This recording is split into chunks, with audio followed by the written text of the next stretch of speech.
Ito yung aking custard cake mga sangkay. So bali lalagay ko sa screen yung aking kumpletong recipe na aking ginamit dyan. So bali kung may idea ka na sa paggawa ng custard cake, ayan mga sangkay yung aking mga ingredients na aking ginamit. Pero kung kayo po ay wala pang idea sa paggawa, andyan po yung ating recipe. Kung gusto nyo panoorin yung ating full video, nandyan po sa aking page, sa playlist, sa full video mga sangkay, aking full video ng paggawa na itong ating custard cake. O kung gusto mo naman, ispasyalan mo yung aking YouTube channel, Marshall TV din po, dahil nandun na po naka-upload yung ating recipe nitong ating custard cake. So bali hindi lang po custard cake mga sangkay yung ating recipe na naka-upload dyan sa ating YouTube channel. Dahil halos lahat po ng recipe about baking ay halos nandyan na po naka-upload. So bali kung gusto mong matuto sa pamamagitan na panonood lamang ng mga video about baking, ay subukan mo po yung aking channel sangkay dyan sa aking YouTube channel. At sana ay magustuhan mo ang video niyo mapapanood at sana ay makatulong sa iyo. Ito mga sangkay, recipe ko ng aking palaman ng aking pandikoko. So bali 4 na nyog po itong ating binili. So titimplahan natin. So bali 1.5 kilo yung ating asukal. Pantayan lang mga sangkay, 1.5 kilo rin yung ating nyog. Naglagay tayo ng vanilya. So bali medyo iba to mga sangkay sa timpla ko nung nakaraang video ko ng aking palaman ng pandikoko. Naglagay ako ng breadcrumbs at powder milk. So bali ganun pa rin naman yung mga ingredients na ginamit sa una kong video. Pero yung mga sukat mga sangkay is nagdagdag po ako. Para mas malasa, nagdagdag ako ng asukal, powder milk, tapos nagdagdag ako ng margarine. So bali, mas malasa itong mga sangkay kumpara sa una kong ginawa. Pero mas mataas ang costing to syempre. So yan, bali haluin muna natin dyan ng maayos pag nilagay na natin yung margarine bago natin ilagay yung ating nyog. Ito talaga maganda mga sangkay kapag sarili mo na yung ginagawaan mo, sarili mo ng bakery, dahil walang magagalit kahit mag-eksperimento ka ng timpla. So yun, kapag na-mix na natin na maayos, ilagay na natin yung ating nyog. So yun, bali paglagay ko nga pala mga sangkay, hindi ko biglang binuhos dahil meron mga balat-balat ng nyog or bunot kung tawagin sa amin mga sangkay. Inaalis ko dahil mahirap alisin yan kapag binuhos mo na lahat, dahil maliit nga lang yung ating plagana, baka di ko makita. So bali hindi naman maiwasan yan, lalong-lalo na sa pagkakayod. So bali ganyan lamang ako mag-mix ng ating nyog, mga pandikoko mga sangkay, palaman ng pandikoko para hindi mapiga yung gata. Yan, kapag na-mix na natin ng maayos, ay pwede na po natin ipalaman yan sa ating dough. So bali pandikoko na po yan mga sangkay kapag naipalaman mo na sa ating dough.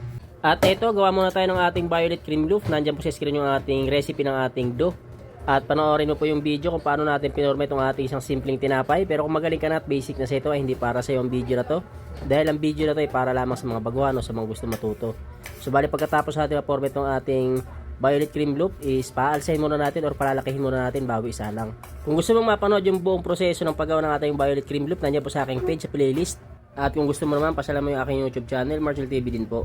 At eto na, pagka naluto na yung ating violet cream loaf, is palalamigin muna natin bago natin lagyan ng toppings. Nasa screen na po yung ating kumpletong sukat ng mga ingredients dito sa ating toppings. Pagsamasamahin nyo lamang yung powder sugar, margarine at evaporated milk. Bali itong ating cheese is ilalagay lang natin yan kapag may pahid na natin itong ating ginagawang cream dito sa ating tinapay. Uulit ko po, para sa kumpletong proseso ng paggawa natin ito, is nandiyan na po sa aking page sa full video, sa playlist mga sangkay. At kung gusto mo naman, is pasyalan mo yung aking YouTube channel, Marshall TV din po. Ito aking recipe ng aking cheese mga sangkay. Lalagay ko sa screen yung aking mga recipe na ginamit. Pero bago natin simulan, ay paki-like at share ang ating video at paki-follow na rin po ng aking page. So bali ito yung ating butter mixture mga sangkay. Pinagsama-sama ko ng mga ingredients dyan. Mix ko muna. Bali hinuli ko dyan yung ating baking powder at saka yung ating cake flour. At pagkatapos kong maihalo, ay ilalagay na natin yung ating cake flour kasama yung baking powder.